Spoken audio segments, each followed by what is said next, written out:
Hey guys, what's going on? Emmanuel back to another tutorial today. Now in today's tutorial, I'm going to teach you how to build this good looking navigation bar using React and Tailwind CSS. Now the navigation bar is looking really good. You can see this little cool over effect right here, and not just that, it's fully responsive for mobile device. If I reduce the screen size of this navigation bar right now, you're going to notice that the navigation bar is going to respond to the screen size and it's going to be fully responsive. And for mobile screens, to see the links, you're going to have to click on this hamburger menu right here. It's going to open the links for you, and also you can click on the close menu to close up the menu. Now you're going to learn how to do all this in this video, so be sure to stick to the end. Now if you're excited about this tutorial, smash on the like button and leave a random comment below. It's going to help the YouTube algorithm push this content to more people who are going to find it helpful, and also it's actually going to mean a lot to me if you smash on that like button. And lastly, if you've not subscribed, ensure you do that and turn on the notification bell so you don't miss my next tutorial. Now we're not going to be starting this project from absolute scratch. I already have React installed. I already have Tailwind CSS set up in my application right now. Now, if you'd like to check out a video where I teach you how to set up a React project in 2025, I'm going to leave a link to that video in the description below. Now, right now, this is basically the only code I've written right now, and it's basically just adding a background image and a background image overlay to our web page. And let's start working on our navigation bar. To do that, I'm going to have to create a Navbar component. First of all, let me create a Navbar component folder, new folder. Then I'm going to call this folder components. Then inside this folder, I'm going to create a file called navbar.csx. rfc. Then my app.css, so I'm just going to import that Navbar component up here. Navbar. When I save that, you can see right now we have our Navbar component on top of our background image overlay. And let's start working on our navigation bar. So I'm going to head over to my navbar.css file. I'm going to create a nav container. And this nav container is going to have a class name of bg slate 800. It's going to have a padding of 3. And I want all the text inside this container to have a color of white. I'm going to save that. Then next, I'm going to create another div. Now this is a div that's going to house our logo and our navigation links. So I'm going to give it a class name of flex, because I want the items inside this container to have a display of flex. Then justify content, I want a space between them. Then item center. Now I want them to have a margin inline of octo, so I'm going to make it of mx auto. Then lastly, I'm going to give it a class of container. And this class of container is going to ensure that our navigation bar is responsive in every screen size. Whether you are viewing our navigation bar on mobile or desktop or on your laptop, it's going to look good regardless of the screen size you are viewing the nav bar on. Now next, I'm going to bring in my logo. Right now, I'm using this file right here in my assets folder. I have an image right here called logo.png, which is basically just the Egbon Tech official logo. So I'm going to say src/assets/logo.png. I'll save that. Now in our web page, you can see right now we have this gigantic logo right now. So let's actually give this a width. So actually shrinking down a bit. So I'm going to return here. I'm going to give it a class name. I'm going to give it a width of 36, and I'll save that. And yeah, our logo is looking better. It's positioned on the left hand side of our navigation bar. Let's start working on our nav links. So what I'm going to do now, I'm going to create a UL tag. And inside this UL tag, I'm going to create a bunch of li tags right now. These li tags are actually going to take in links. Now, if you are making use of React or whatever library you are using to write in your React application, now this is where I'm going to be adding those links right here. Now, I'm not teaching React routes. I'm basically teaching you how to set up a navigation bar with React and Tailwind CSS. So I'm not going to be going into all that. So for now, I'm just going to make use of a regular anchor tag right here. And the href is going to be a hash because it's basically not going anywhere. Now, for example, I'm going to give it a name of home. Then I'm going to copy that down. Then for this, I'm going to give it a name of about. Then for the next, I'm going to give it a name of services.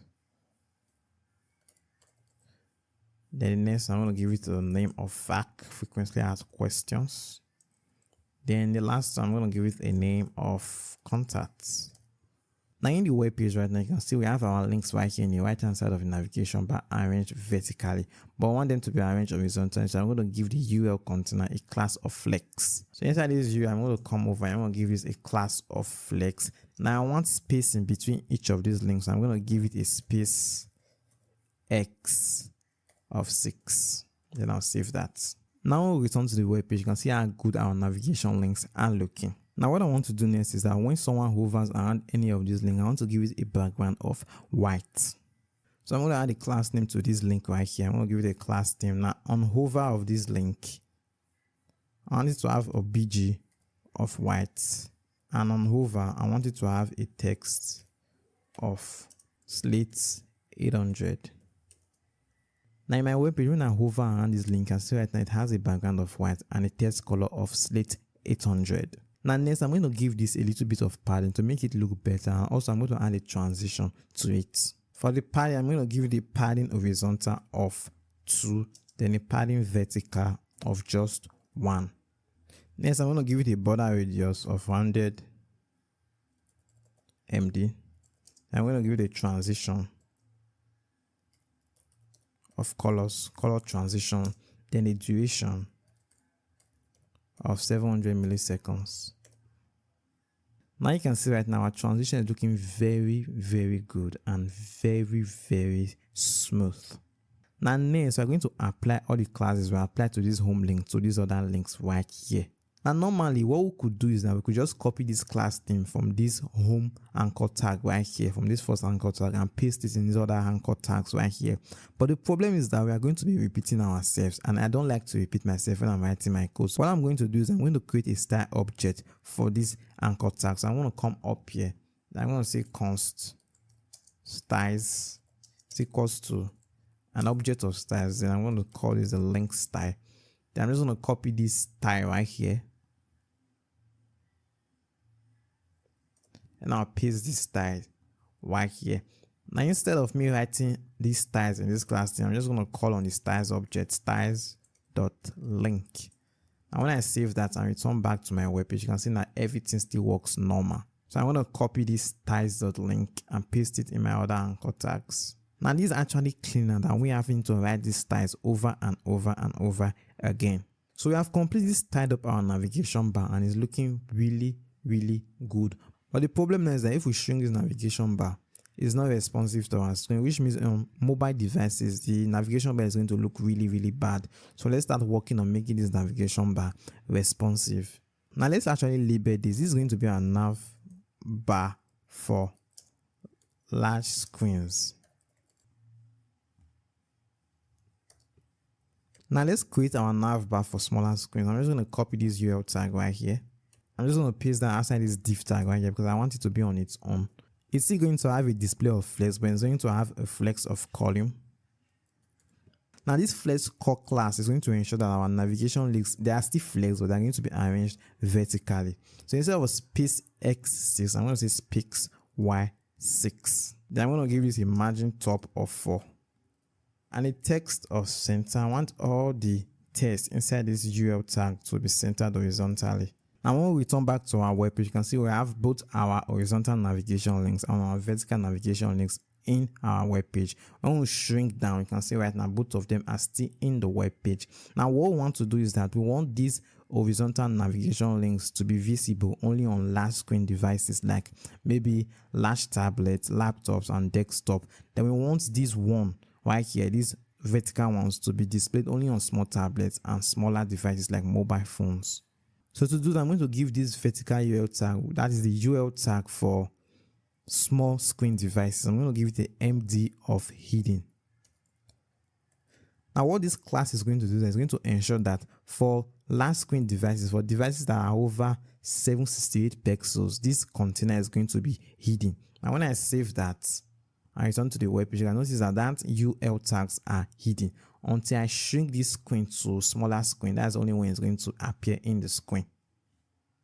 Now we also don't want this horizontal navigation menu to be visible for small devices. We only want these vertical ones to be visible for smaller devices. So how do we get rid of these links right here? So I'm going to return back to my code. What I'm going to do is that by default, I'm going to give this a display of hidden. which is basically display none in CSS. So what is going to happen is that I want to give this an MD of flex. Now by default, it's going to have a display of hidden, which is a display of none. It's going to have a display of flex for only screen sizes that are greater than 768 pixels. So I'm going to save that. Now in the web page, you can see right now that our horizontal menu has disappeared. We only have the vertical menu. And when we expand our screen to larger screen devices, you can see right now the horizontal menu is visible for larger screen devices, but it's hidden for smaller screen devices. Now next, I'm going to give the anchor tags for our mobile devices a display of block because I want them to occupy the entire width of their container. So I'm going to head back to my code. Now for each of them, I'm just going to take this and put it inside of backticks. Then I'm going to say in here, I'm going to say block. I just put in block here. Then I'm going to copy that style and apply that style to these other anchor tags.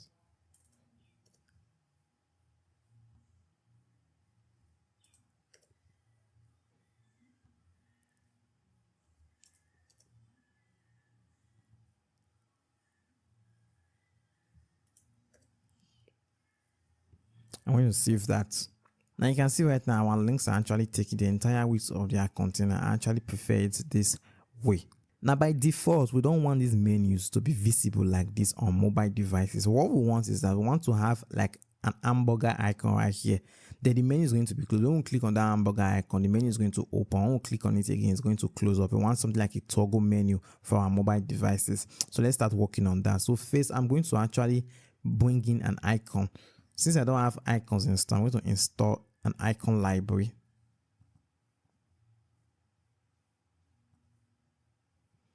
cd into my React Navbar project. Then npm install React icons. Now our icons have been installed successfully. I'm going to close this up now. Now in our web page right now, when we expand this right now, you can see that anytime we expand, these horizontal menus are displayed for desktop, and anytime we shrink, those menus disappear and these other vertical links are displayed. Now in place of our horizontal menu, we want an hamburger menu when it disappears from the UI. So I'm going to head back to my code. Now in place of this for smaller screen device, I want to display a div tag that's going to house my hamburger menu. So I'm going to make gi hamburger menu. Then it's going to have a class name of cursor pointer. Then I'm going to give the hamburger menu a size of 20. I'll save that. And now we have an hamburger menu in the right hand side of our navigation bar. When we expand this, it's going to display the hamburger menu and our navigation links, but we don't want our hamburger menu to be displayed on large screen devices. We only want our hamburger menu to be displayed on smaller screen devices. So you have to add another class name to it. So I'm going to give this a class name of MD hidden. I want it to be hidden for large screen devices. Now when we return back to our web page, you can see right now our hamburger menu has completely disappeared. It's only going to be visible for smaller screen devices. Right now you can see our hamburger menu right here. Now when we click on our hamburger menu, I want this menu to be open, and also I want to have like an X here to signify that our menu is actually open. I'm going to return to my code and bring in another icon. I'll close large fill. Then I'm going to give this a size of 22. And now we can see two icons. We have our hamburger icon, we have our close icon. Now what we want to do now is that we want this close icon to be displayed when this menu is open, and we want this hamburger icon to be displayed when the menu is closed. So let's actually do that. So to do that, we have to make use of use state in React. So I'm going to create a state right here. I'm going to say const is menu open, then set menu open, which is equals to the use state hook from React. Then by default is going to be false because we don't want the menu to be open by default. Then I'm going to scroll down here and I'm going to conditionally render these two icons. I want to say is menu open. And if the menu is open, I want to render this close icon right here. So I'm going to call that and paste that in here. But if the menu is closed, I want to render this hamburger menu right here. I'm going to paste that in here. Then I'm going to format the document. Now when I save that and return back to the web page, you can see right now our hamburger menu is displayed. Now next, I want to render these UL tags right here only when the menu state is set to true. So I'm going to cut that. I'm going to check. I'm going to say menu open. If it's menu open, then ampersand render this GXS right here. Now what I'm doing right here is checking if the is menu open state is set to true. Now this GXS right here is only going to be rendered to the UI if this is menu open is set to true. Now when I return back to the web page, you can notice right now our menu is not visible. The reason for that is because our is menu open state is set to false. And when we click on our hamburger menu, it's not going to display our links. That's because we've not added an event handler to it. Now let's do that. Now I'm going to scroll up and create a function that we're going to use to toggle between the true and false state of our is menu open. So I'm going to come down here. I'm going to say const toggle menu is equals to an arrow function. Now the only thing this function is just going to do is it's going to set our menu open to not is menu open. Now what this line of code is going to do is that if our is menu open is set to false, whenever we run this function, it's going to set it to true. Now if our is menu open is true, whenever we run this function, it's going to set it to false. It's basically going to set this menu open to the opposite value of its current state. So I'm going to scroll down to our hamburger menu and actually add an on-click event handler that's going to fire that function. Now on click, I want to run a function called toggle menu, and also right here on click, I want to run a function called toggle menu. I'm going to save that. So I'm going to go back to my web and actually test this out. So when I click on this hamburger menu, you're going to notice that our links are displayed to the US. Now when I click on the close, it's going to close back our menu. When I click on the hamburger menu, it's going to open our menu. When I click on close, it's going to close up our menu. And now when we expand this to large screen devices, you're going to notice that it's going to display our nav links for large screen devices. And when we shrink it back to mobile devices, you're going to notice that it's going to display our hamburger menu. And when we click on our hamburger menu, it's going to display our links to the UI. Now that's it for this tutorial. If you enjoyed the tutorial, smash on the like button and leave a random comment below. It's going to help the YouTube algorithm push this tutorial to more people who are going to find it helpful. And if you've not subscribed, ensure you do that and turn on the notification bell so you don't miss my next tutorial. I'll see you in the next video.